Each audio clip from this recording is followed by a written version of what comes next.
Thème 3a, corps humain et santé, procréation et sexualité humaine. Chapitre 3, la maîtrise de la procréation. Maîtriser la procréation chez l'homme, c'est d'une part ne pas concevoir d'enfants lorsqu'on ne souhaite pas en avoir, et d'autre part aider les couples infertiles à devenir parents. Dans cette capsule vidéo, on s'intéressera à la première partie de ce chapitre, la maîtrise de la reproduction par la contraception. La contraception repose sur un principe simple, empêcher la rencontre des gamètes. Cette rencontre peut être empêchée mécaniquement ou bien elle peut être empêchée chimiquement.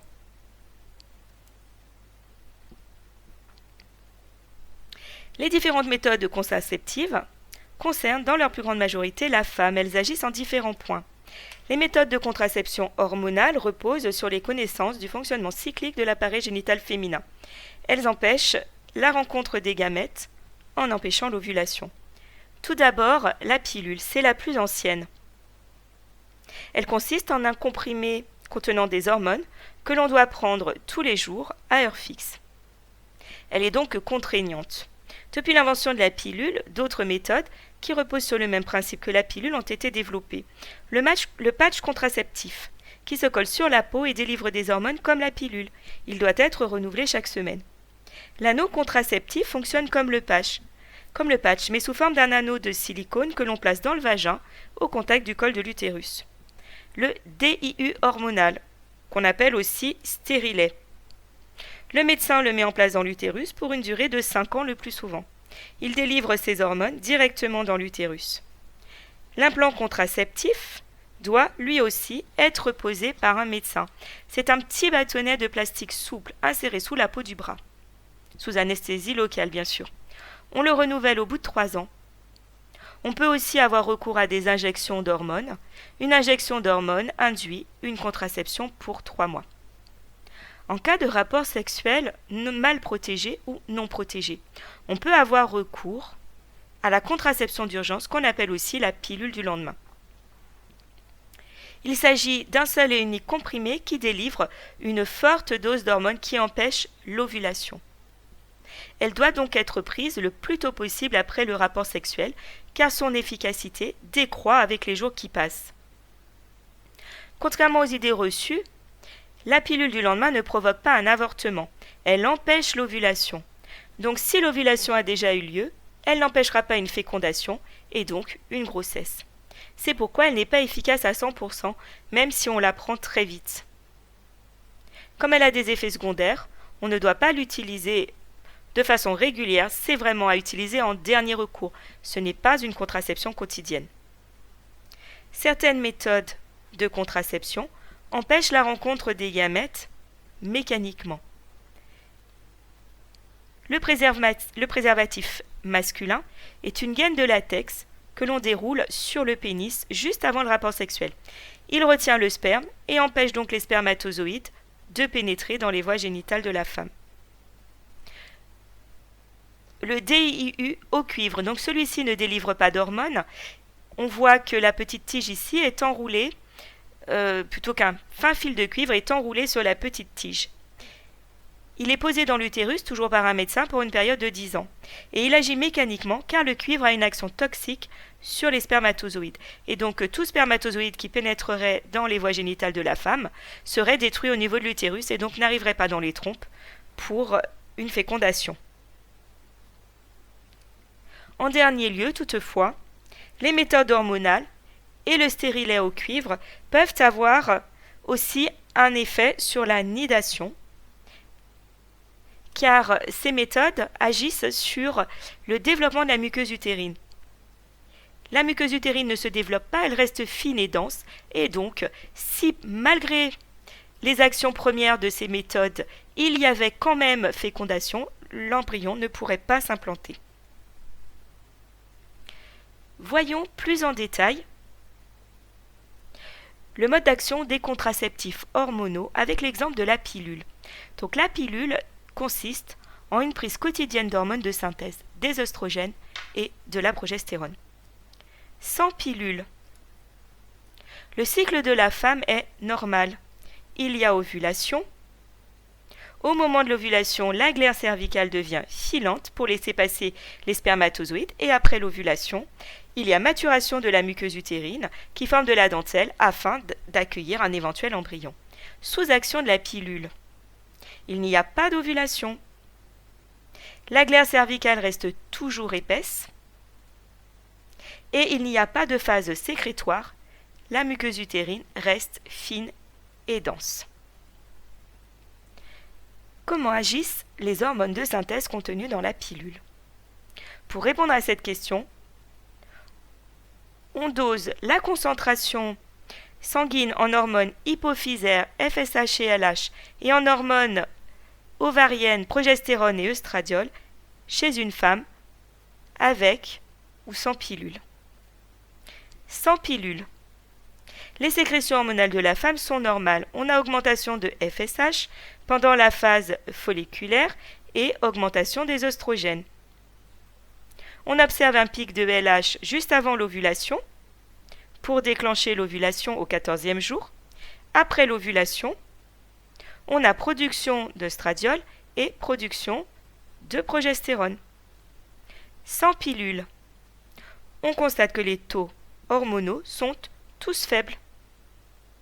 Sachant que le pic de LH contrôle l'ovulation, que FSH et LH contrôlent la sécrétion des hormones ovariennes,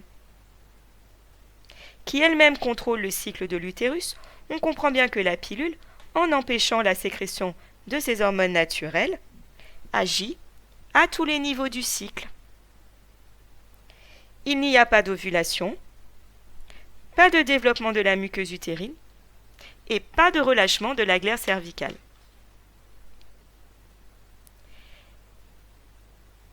Quelle que soit la méthode de contraception que l'on choisit, la contraception la plus efficace est celle qui nous convient.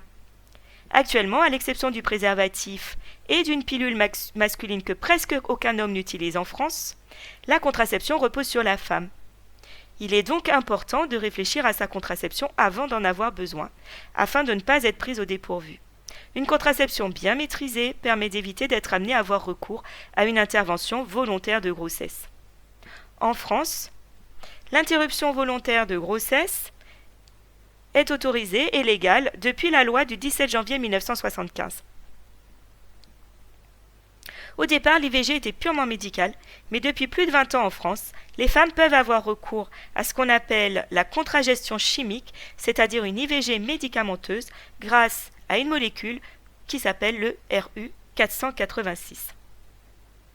D'après le document 4, page 242, on constate qu'après une fécondation et la prise de RU486, on observe des contractions utérines et un décollement de l'embryon, alors que dans le cas d'une fécondation et d'un début de grossesse normale, l'utérus ne se contracte pas, les contractions sont empêchées et l'embryon va réaliser sa nidation et s'implanter dans la muqueuse utérine.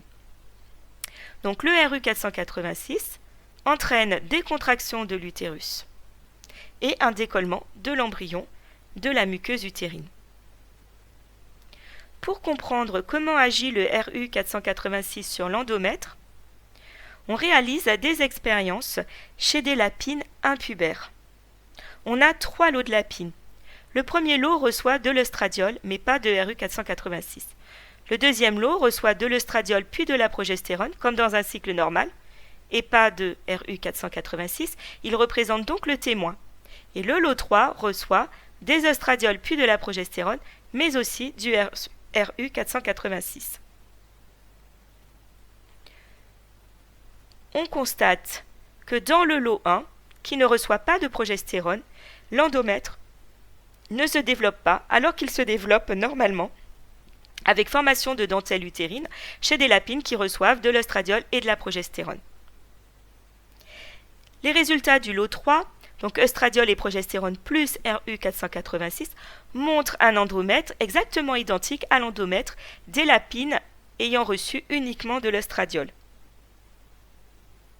On peut donc en déduire que le RU486 annule l'action de la progestérone. Il empêche le développement de la muqueuse utérine pendant la phase sécrétoire. En résumé, Le RU486 agit en provoquant des contractions de l'utérus, en induisant le décollement de l'embryon de la muqueuse, en limitant le développement de l'endomètre. Mais attention, si l'IVG chirurgicale est autorisée jusqu'à 12 semaines par la loi, le RU486, lui, ne peut être utilisé au-delà de 7 semaines d'absence de règles. Même si c'est simplement un comprimé suivi d'un autre au bout de 3 jours, il ne faut pas oublier que c'est une interruption volontaire de grossesse. Pour comprendre comment agit le RU486, on va s'intéresser à la molécule. Pour cela, on utilise le logiciel LibMol pour visualiser la progestérone et le RU486. On peut constater que la progestérone et le RU486 sont des molécules qui se ressemblent. Elles ont une forme proche. Une hormone, comme la progestérone, qui est une hormone parmi tant d'autres, exerce son action en se fixant sur un récepteur. Donc par exemple, la progestérone va se fixer sur les cellules, sur des récepteurs des cellules de la muqueuse utérine et induire la prolifération de ces cellules. On peut modéliser que le RU486, étant donné sa forme qui ressemble à celle de la progestérone, eh bien ce RU486 peut lui aussi se fixer sur le récepteur de la progestérone. On peut donc en déduire que le RU486 empêche l'action de la progestérone car il prend sa place dans le récepteur. Et s'il prend sa place dans le récepteur, alors la progestérone ne se fixe pas sur son récepteur, les cellules cibles comme les cellules de la muqueuse utérine ne reçoivent pas le message, l'endomètre ne va pas s'épaissir, l'utérus va se contracter puisque là encore, les cellules musculaires de l'utérus ne sont pas empêchées de se contracter puisque la progestérone ne s'est pas fixée sur le récepteur de ces cellules. L'embryon va alors être expulsé puisque l'utérus se contracte normalement comme si on avait ses règles et la muqueuse utérine ne s'est pas développée.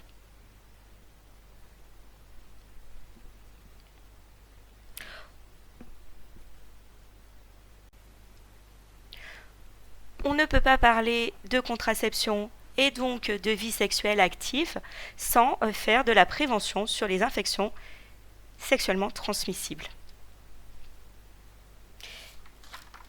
En France, cela reste un sujet tabou, comme si être contaminé lors d'un rapport sexuel est plus honteux que d'attraper la varicelle au contact d'une personne malade. Mais comme c'est un sujet tabou, trop de personnes sont encore contaminées chaque année, et ceci quelle que soit l'orientation sexuelle, l'origine ethnique, la religion ou l'absence de religion. Une infection sexuellement transmissible ne fait pas de discrimination. Tout le monde est logé à la même enseigne, sauf en ce qui concerne l'âge. Les jeunes sont beaucoup plus touchés. Entre 2015 et 2020, les contaminations ont triplé chez les 15-25 ans. Or, si ces IST se soignent facilement lorsqu'elles sont dépistées tôt, elles ont presque toutes des conséquences très graves et ce sont presque toujours les femmes qui en sont atteintes. Il peut y avoir stérilité lorsque le microbe atteint les trompes et les détruit.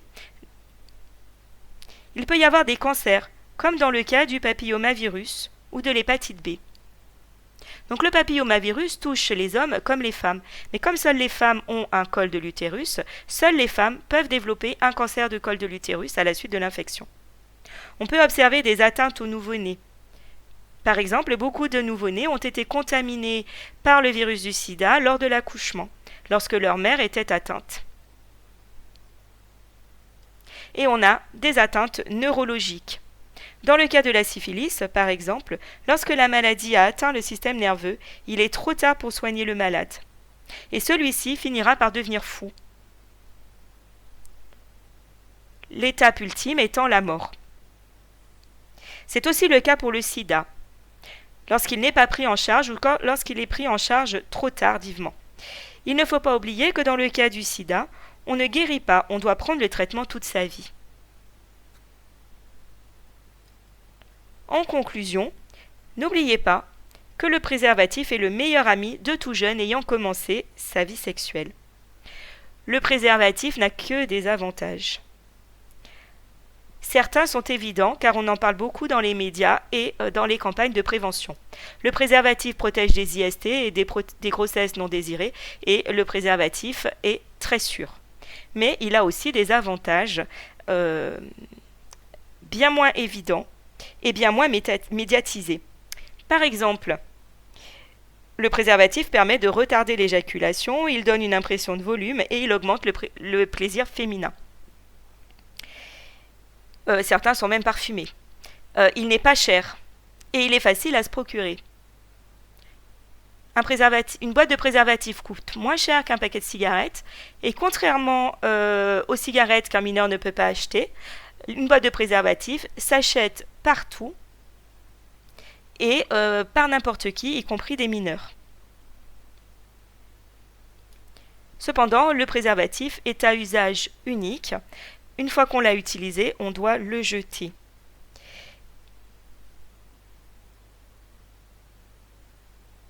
En résumé, le préservatif n'a vraiment que des avantages.